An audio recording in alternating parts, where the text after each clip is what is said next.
Hey everyone, welcome back to another recap podcast from SNXweave, where we give quick weekly recaps of news and important updates from the previous week from the Spartan Council and core contributors, as well as discuss what the Grants Council and ambassadors are up to, so let's get started. We've got a V3 update for you guys. The initial deployment is live. The core system is up and can accept collateral to issue the new stablecoin. The legacy market is ready for audit, but a decision needs to be made on how liquidations will be handled during the transition to V3, since there's a risk of fragmenting liquidity. The V3 spot market is also in audit, so resources are now being shifted towards developing Perps V3.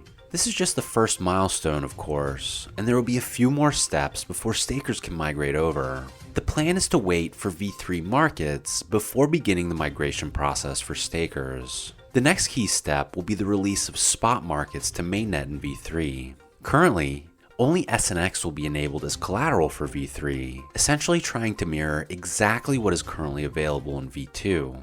But it would be a relatively quick change to allow other collateral types, pending governance approval. And for a quick V2 update, debt migration is 90 to 95% complete and should be ready for audit this week. There's a bit of a backlog with the auditors right now because of all the V3 audits, but this should be the last major update for V2. The team is also working on what should be the final release for Perps V2, and several of the CCs are at ETH Denver this week where they have begun talking about Perps V3. There were also a couple of SIP presentations last week, so let's briefly review them. The first was SIP 2006 for the Lyra direct integration. Presented by Caleb, this SIP proposes adding exchanges done by the Lyra protocol to the direct integration manager, which lowers the exchange fee to 10 basis points and disables dynamic fees. Caleb explained that this should have been done when the direct integration SIP was launched, but Lyra's contracts had to be updated to accommodate direct integrations. This should drive more volume through synthetics without having to increase the fee rebate from the Treasury Council to Lyra. Lyra is also trying to integrate Perps markets within the next couple of months, which will be more capital efficient. The next presentation was SIP 2005 for Perps V2 slippage protection for liquidations.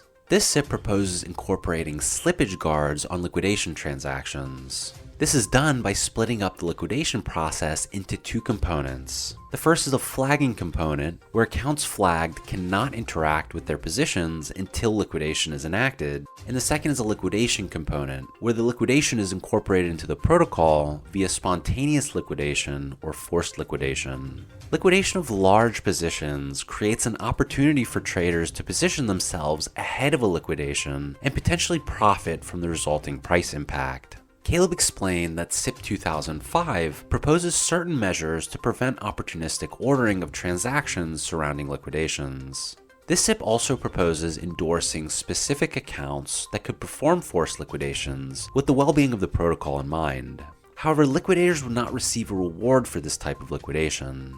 Tara asked if Caleb would be willing to include the selection process for endorsed liquidators in the SIP, and he said they can specify Spartan Council approval of liquidations via SCCP, which they will update accordingly. In Grants Council updates, the team discussed some topics surrounding their NFT project, including the lore, file rename, and testnet statuses. For the stats page, the Council has been seeking approval of staking refinement and budget to improve accuracy of stats on this site long term.